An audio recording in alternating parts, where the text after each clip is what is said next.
We're talking conservation. This podcast is a collaboration of Farmers for Soil Health, the Conservation Technology Information Center, Minnesota Soybean Growers Association, and the Red River Farm Network. I'm Don Wick from the Red River Farm Network. Our guests are Rochelle and AJ Krusemark. They farm at Trimont in southern Minnesota. Rochelle, let's start with you. First of all, welcome. Tell me a little bit about your farm and your background as well. So Brad and I got married in 1980, and he had been farming a couple of years. He bought his parents' farm through their divorce in 1977, so he'd been farming a little bit.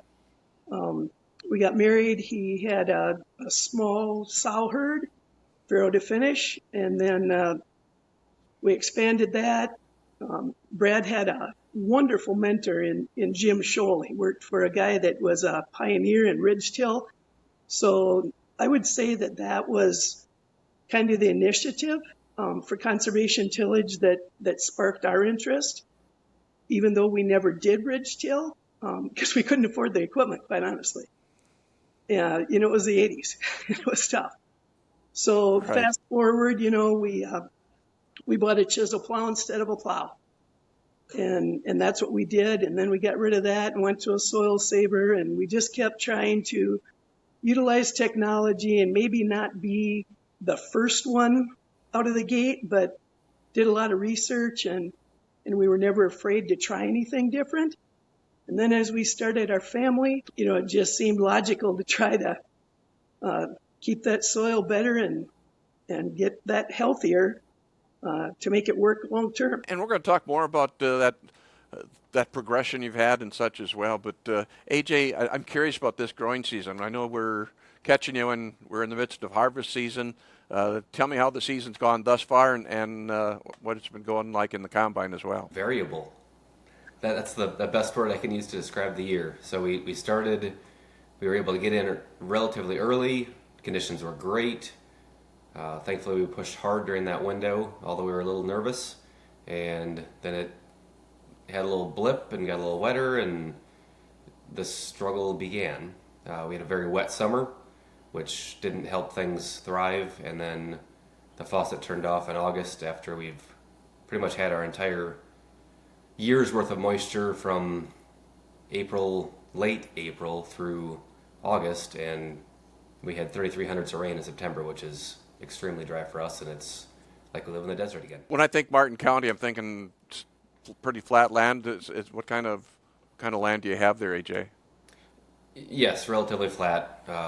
We farm a couple of parcels that have some rolling hills to them, but we are pretty flat down here. So I think every farmer takes a different approach to conservation. Rochelle, you touched on it, but what would you say is your family's philosophy when it comes to conservation and taking care of the land?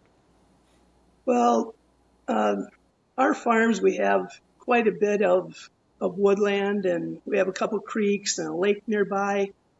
And so we've always been very cognizant of communing with that habitat and taking care of the water, because we not only count on it for our production, but we also like to play in it, and we want to keep that healthy too. So I guess our philosophy is try to do more with less, and we just keep eliminating passes of tillage as much as we can. I would say it takes more management, and you can't just treat every field the same. You have to manage a field individually to a certain extent, but when you find out what works, then it doesn't maybe work the next year, and you tweak it again. But like I mentioned before, we went from a chisel plow to a soil saver, and then tried cover crops a few years ago. But we really started.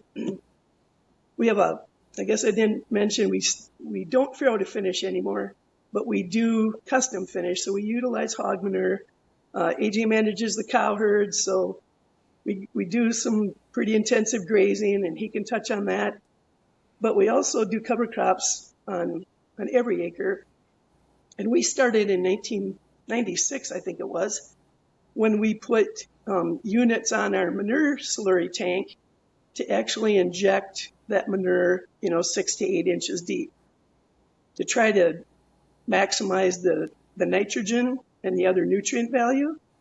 And that equipment has changed over the years to the point where now we have strip till units on, and AJ, we're on our second or third set of units now.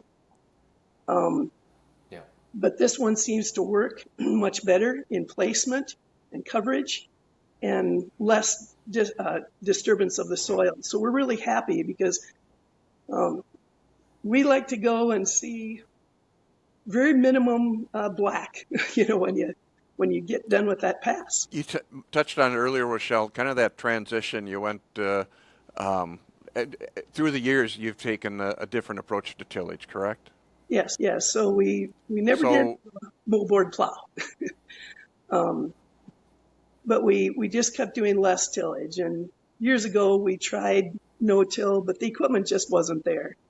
And so I would say, that's just another reason to work with the whole ag value chain. We all need to work together.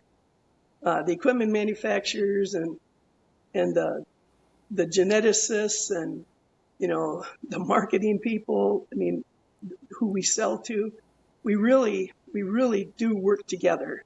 And the more conversations we can have, it benefits everybody. I agree.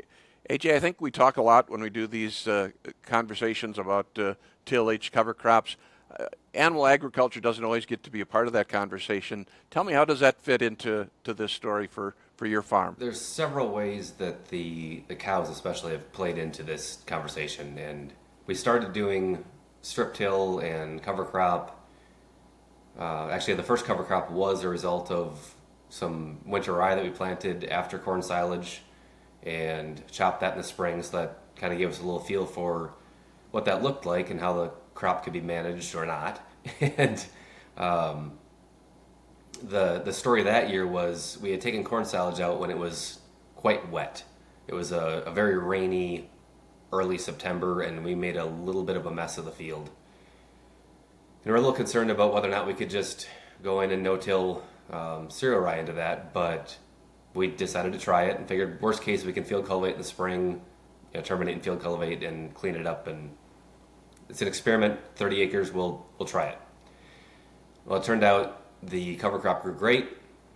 The rye in the spring was fantastic, and I took some penetrometer readings that spring where we had driven with the silage equipment and packed the snot out of the field the previous year, and the force requirement there was less than it was directly across the driveway in our strip. That was kind of an aha moment of, wow, nature can really do a lot for us, and those roots are super powerful, and maybe we can get by with a little bit less here and there or everywhere. So that was kind of a gateway to how the cows played into what we're doing now. And the nice thing with that aspect is it's allowed us to tell a story that you maybe wouldn't necessarily try that if you didn't have the fallback of I can at least get a forage crop off this. But after going through this process, more and more I keep telling people it doesn't matter if you have the livestock or not. Yes, they're great. They do a lot of things for us. I'll touch on that again in a second. But even without them, any acre we have is cover cropped. We manage all of our acres relatively the same way, whether they're going to be grazed, whether it's going to be chopped, or if it's just a row crop corn bean rotation, nothing fancy. So then going back to the cows, another thing we're using them for is this great free feed, essentially, at the end of the corn growing season. They love to eat husks. They love leaves. They definitely love the corn that we miss. So that piece is it's a cleanup and a prep for the next growing season. I call them my volunteer corn control. We don't use volunteer corn killer because there's no volunteer corn to be had because the cows found it all. To couple that with reduction in tillage, where you're not burying that seed to give it a chance to grow, that system works very well together. I also love the idea of the ruminant being out on the crop ground. A, I'm not hauling manure. B, you are introducing all that microbial activity coming straight out of the gut of that cow to every acre at that point, as opposed to letting it die in a pile or a bed pack and then having to spend more time spreading it later. Very interesting. I think we have so much of a focus in today's world on things like sustainability. Obviously great for the environment, but it's got to be economically sustainable as well. Does it fit, Rochelle, in that aspect? It definitely does. One of the one of the things we noticed right away when we let the drill do our tillage, by planting a cover crop and then let the roots work, was that we take, in our small operation, we take one less transport of diesel fuel a year. So that is economical. And, you kind of trade equipment. So instead of having a big tractor and a big implement for tillage, we can utilize, no, I don't remember the horsepower of the tractors, but we don't have, a big four-wheel drive or big track tractor. We have a track tractor that we use to strip till and inject the manure, in the strips for that and plant with it. But we don't have that big tractor that's only used a few days in the fall and a few days in the spring. So I would say, yes, that's more economical. And then we're not, yes, you have your strip till machine and you have a drill and you have a regular planter. So dollar-wise, you probably have a little less invested in equipment, but the time is a big thing. AJ, it seems like this has been a gradual evolution on your farm. What recommendations would you make to your friends and neighbors, other farmers, when they may be considering a move towards a more conservation-type operation? Try something. And I joke that it's really hard to screw up cereal rye before soybeans, because it's really hard to screw up cereal rye before soybeans. There's a lot of flexibility that you have in that system. Another caveat is, Mom mentioned about the equipment technology. No-till's been around for decades, but guys had to be very intentional about how they managed those acres. And you could see very easily where the planter wasn't able to place seed properly. In the last decade, we've had hydraulic downforce come into play, and now I don't know what percentage of acres, but a huge percentage of the acres are planted with one company's version, not just one company's doing it, but many companies have offerings. So there's a lot of the acres that are planted with that technology out in conventional tillage. So, it would have been a hurdle a decade ago to try and get in and try something and had more risk. That technology already being on your planter is a huge opportunity for being successful out of the gate. There's enough folks that have done this. It's very easy to find somebody that you can ask some questions of, and the likelihood of failure on a test is extremely low. I love that. That's so important for all of us to just try it, even if it's on a few of your acres, just to get a test going for future, what you're going to do down the road here. Yes. You're nodding your head on that one, Rochelle. Yeah. The other caveat, though, I would say is, go ahead, AJ. Not just try it on 20 acres. Pick a field. Give it a real shot. That way, and also you don't want to set yourself up for a test that is hard to manage. It's much easier to manage an 80 or a 40 than it is a 20-acre strip in the middle of a field. You'd agree, Rochelle? Absolutely. Yeah. When people say, well, my land, my soil types or my land won't allow that, I said, well, as AJ mentioned earlier, we do have some rolling land. We have some really heavy, thick bottom ground. We've got pretty much any soil type you can find in Minnesota. And we've made it work. So just try it. I'm not here to try to convince anybody or force anything, and I certainly don't want mandates. But I would encourage people, just try it. Like AJ said, try a whole field, and I don't think you'll regret it. You find that there's that maybe that technical assistance you're looking for, whether it's from the public or private sector? We've developed a network of folks that I've got a group of people, and Mom does also, based on different circles, and just ask questions of folks and triangulate what you've heard from one place and another. And the biggest thing is realize that every year is different.